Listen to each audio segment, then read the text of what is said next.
Hey everyone, welcome to Audio Arkitekts. My name's Mike. Today I'm going to be doing something a little bit different. So I went ahead and picked this up. Well, backstory. I've been going to estate sales a lot because I'm really interested in vintage audio and the used market because I've been able to find some really amazing products. This is a pair of Advent A3 speakers that I found, paid I believe $40 for the pair. So once I took the grills off, they do come with the grills. The grills are a little dirty, so that's gonna be a task. I was thinking about go ahead and replacing the fabric, but I like the thick fabric that it comes with. So I'm gonna do something really unique in this video to clean them, and if it works, then I'm a superstar. So as you can see, the driver came with a really rotted out, horrible surround. So what I'm gonna do is I'm gonna go ahead and show you how to replace the surround.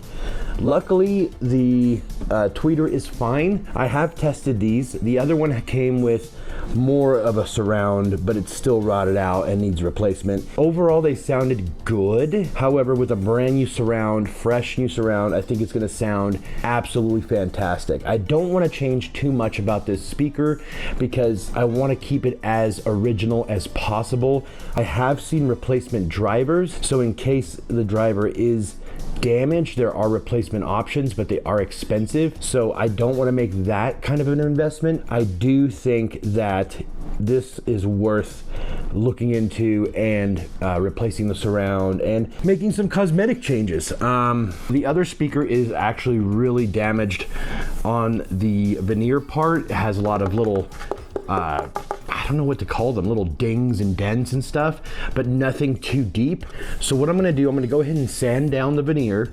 I'm gonna apply some nice stain, make them look really cool, and redo the surround, and that's pretty much it. I'm not gonna go too crazy with it because like I said, I want to keep it as original as possible. Now behind the surround there is really thick old foam, which I am debating whether I should do polyfill or maybe like a denim insulation. So let me know guys in the comments below what you think I should do as far as either leave the foam as it is, it's kind of old and nasty, or upgrade the insulation to polyfill or maybe some kind of denim insulation. Let me know in the comments below. This is gonna be a fun project for me, I think. I don't like sanding and staining, so that's gonna be kind of like the grief of it all.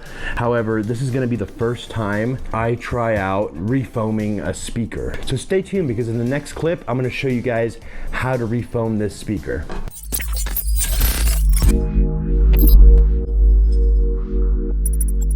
Upon receiving the package from Simply Speakers, I went ahead and opened it and found that they had already included the adhesive as well as a brush and the 2 surrounds for the project. I won't be using the brush for anything because I'm going to be using my finger to apply the adhesive around the surrounds. However, it is good to have in case you have a different project to work on, or if you don't want to get any glue on your finger, this would be a great opportunity for you to just use the brush with small strokes around the surround. The surround is very well built, and I feel like it's going to do a great job. I'm breaking open my trusty toolkit to try and scrape off any excess rotted away surround from the actual speaker.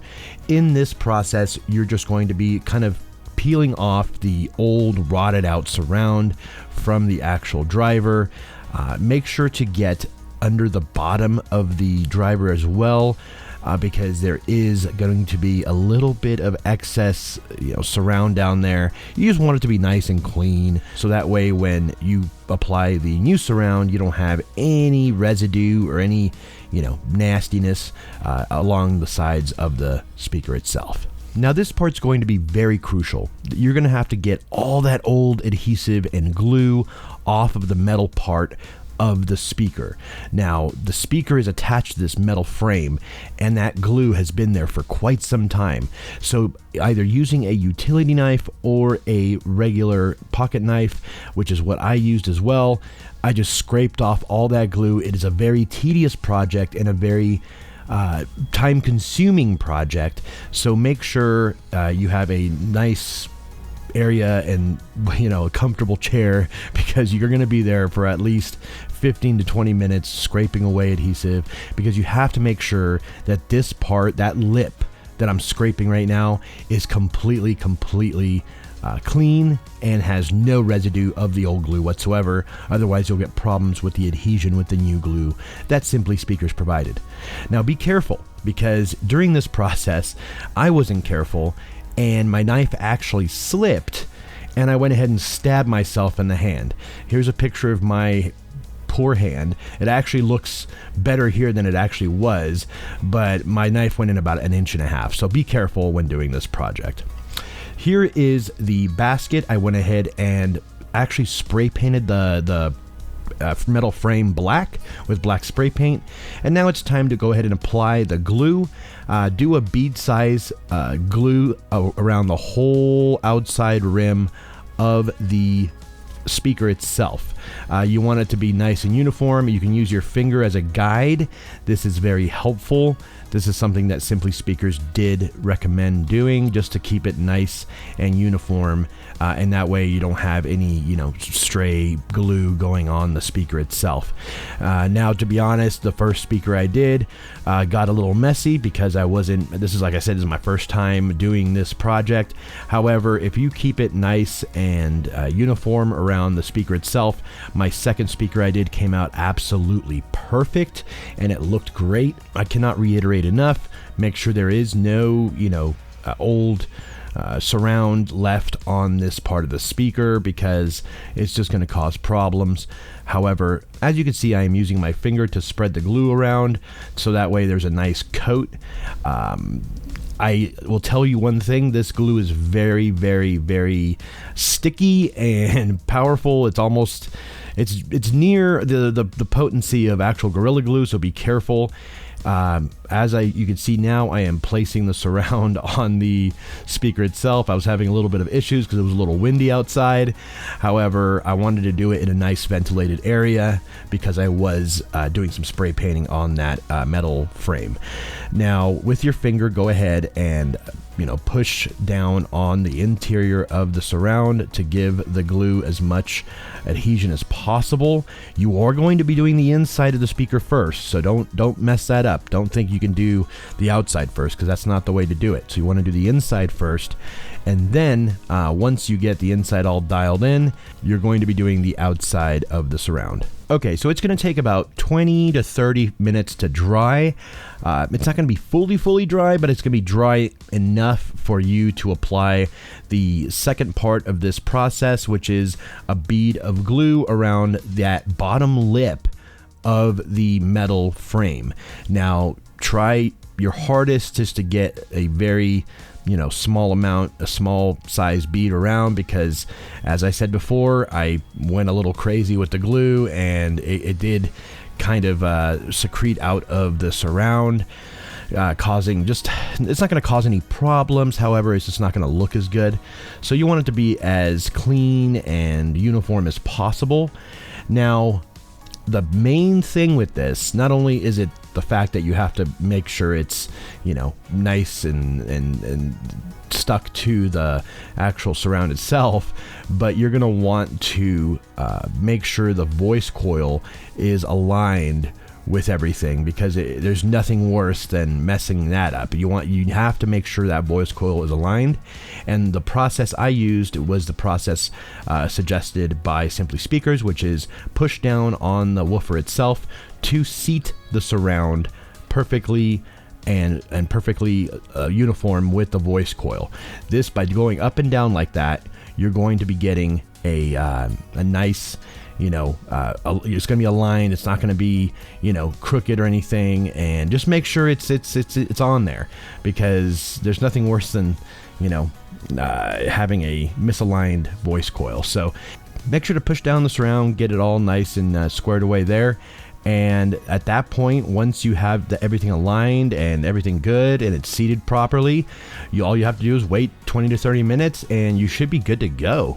Okay, now it's time to plug it back in and screw the speaker back into the enclosure. I'm going to go ahead and leave the foam in there. I'm not going to replace the foam with any other type of material because this is what the original speaker makers had intended for this speaker, and all you have to do is screw it back into the original holes and you're essentially done, and you can test it out and see how the results are going to make a difference, obviously, in the sound. And it's going to be a big change because putting a new surround on something that's been rotted out, it just changes the whole punchiness of the speaker. It changes the whole dynamic of the speaker. So you're going to get a lot more punch, a lot more bass, and it's going to not only look better, but it's going to sound better, and you're just going to have a better time with the speaker itself. And you're going to save an old speaker. That's the main part. Right now, we just saved an old speaker from being thrown out and replaced by something new that wasn't essentially and initially intended by the actual manufacturer. All right, guys. So nobody said this journey was going to be easy. It's probably going to be easier for a lot of you that are mechanically inclined, that have been working on stuff for a long time and have been doing DIY a long time. So let me break down for you how it went down for me. Obviously, you could see the surround is perfect on there. It's not moving. The glue adhered within 30 minutes. The only thing I came out of this with is a stab wound to the hand, but that was my own fault. It wasn't the fault of the surround or the process of the surround. It was just my own stupidity that caused that. However, I have tested it and it sounds phenomenal in comparison to when I first got it and I tested it.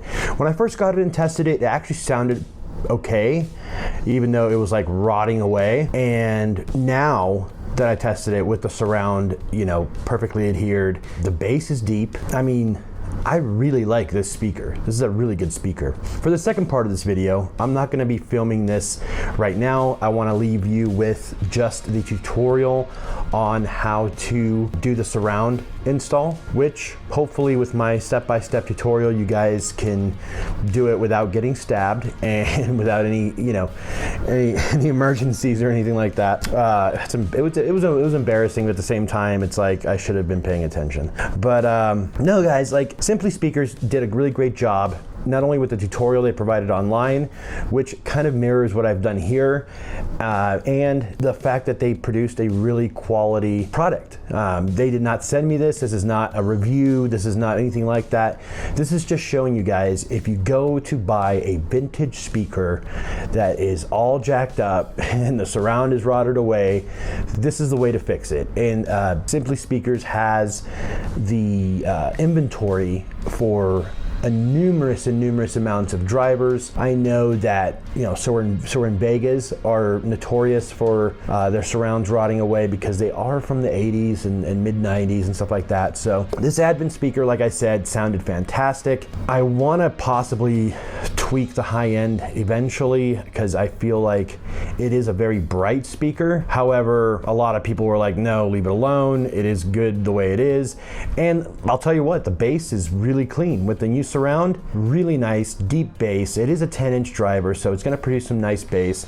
It is a sealed enclosure, so that's why that yellow foam was in there. The yellow foam, I'm leaving it alone. I'm not going to be replacing it for anything else. I'm honestly debating whether I am going to sand down the veneer and restain it because, I mean, I like this color. However, the other speaker, the matching speaker, the veneer is all jacked up. So still wondering if I'm going to do that. So if I do that, it will be a second video that I'll be doing on how to, sand down the veneer and stain it and make it look all nice. Like I said, still debating on that. I might just go ahead and sell these the way they are. I think they sound great. But if I do end up doing that, stay tuned.